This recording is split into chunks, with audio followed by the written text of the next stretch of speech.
एक नई दिशा प्रदान की। इस अधिनियम ने भारत के संविधान को एक नई दिशा प्रदान की।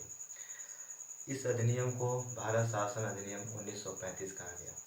इस अधिनियम के माध्यम से भारत में एक पूर्ण उत्तरदायी सरकार स्थापित करने का प्रयास किया और यह अधिनियम भारत के संवैधानिक विकास में एक मील का पत्थर साबित हुआ। इस अधिनियम ने न केवल भारत के संवैधानिक क्रम में एक इम्पॉर्टेंट है, बल्कि यह संविधान के निर्माण में भी बहुत इम्पॉर्टेंट है, क्योंकि इस अधिनियम में लगभग 321 अनुच्छेद और 10 अनुसूचियाँ थीं और इसमें से लगभग 200 से अधिक अनुच्छेदों को वर्तमान में जो भारत का संविधान है उसमें लिया गया है।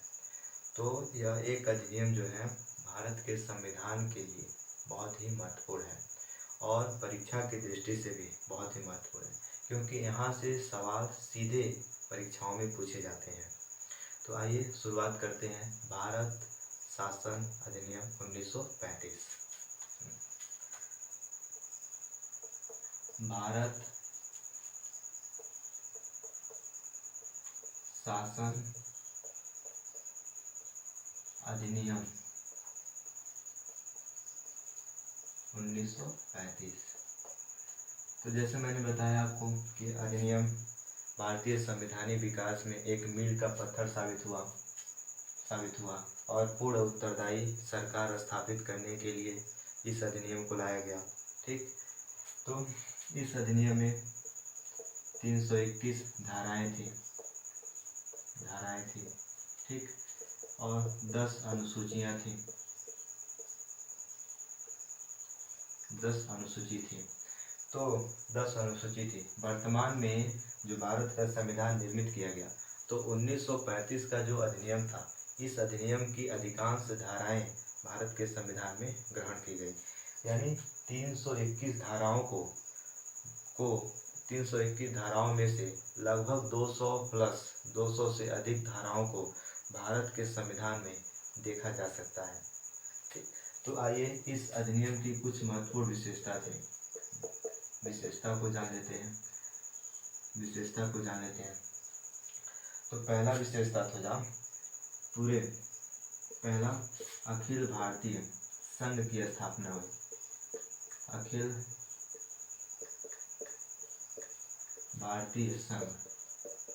भारतीय संघ को स्थापित किया गया। ठीक, इस अखिल भारतीय संघ में केंद्र और राज्यों के मध्य शक्तियों का बंटवारा कर दिया गया। यानी अब पूरी तरीके से यह डिफाइन कर दिया गया कि किस विषय पर केंद्र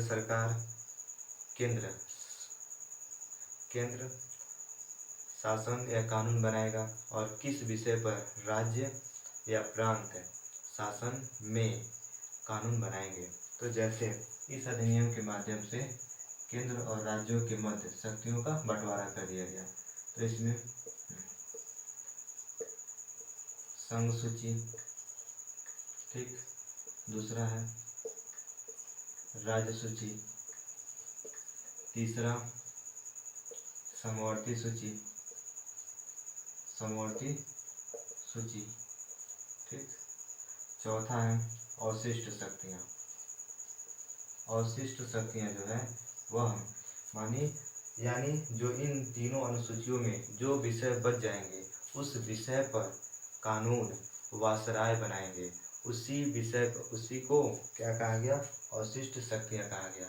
यानी इन तीनों सूचियों में जो विषय शामिल नहीं होंगे उन विषय पर कानून बनाने का अधिकार वासराय को दिया गया। यह वासराय के पास था, उसे अवशिष्ट सूची कहा गया या अवशिष्ट शक्तियाँ कहा गया। तो पहली विशेषता थी। दूसरा जो था बर्मा को दूसरी विशेषता बर्मा को भारत से अलग कर दिया गया। बर्मा को भारत से अलग कर दिया गया।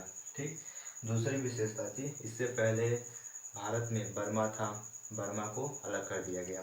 ठीक, तीसरा जो था इम्पोर्टेंट। तीसरा जो था 11 राज्यों में 11 राज्यों में 11 राज्यों में से 6 राज्यों में 6 राज्यों में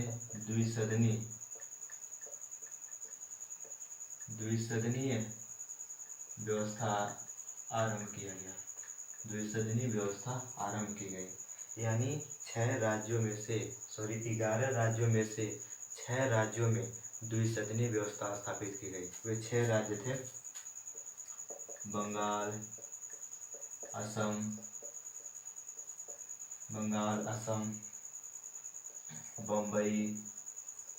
बम्बई था, बिहार था, संयुक्त प्रांत, वर्तमान में इसे हम यूपी के नाम से जानते हैं, यूपी यानी उत्तर प्रदेश, यह थे। और मद्रास, यह 6 प्रांतों में द्विसदनीय व्यवस्था आरंभ की गई इस अधिनियम के माध्यम से। इसी अधिनियम के माध्यम से संघीय न्यायालय की स्थापना की गई। संघीय न्यायालय की स्थापना की गई, यानी इस अधिनियम में प्रावधान कर दिया गया कि एक संघीय न्यायालय की स्थापना की जाएगी। लेकिन यह न्यायालय 1937 में बना। यह न्यायालय 1937 में बना, ठीक। और इसी न्यायालय के तहत लोक सेवा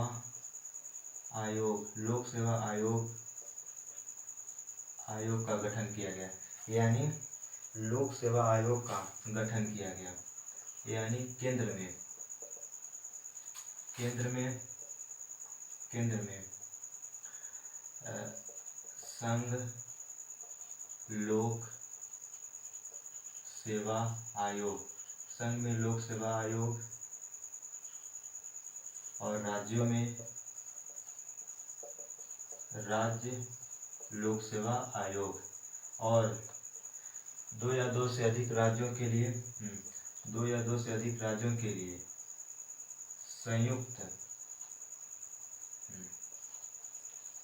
संयुक्त लोक सेवा आयोग का प्रावधान किया गया। इतने लोक सेवा आयोग का प्रावधान किया गया, ठीक। और एक और इम्पोर्टेंट, इस अधिनियम के माध्यम से एक और इम्पोर्टेंट काम किया गया था, जो द्वैध व्यवस्था था उसे समाप्त कर दिया गया, यानी द्वैध व्यवस्था को 2 भाग में थे, एक केंद्र में भी था और राज्य में भी था। तो राज्य का द्वैध व्यवस्था समाप्त कर दिया गया और केंद्र में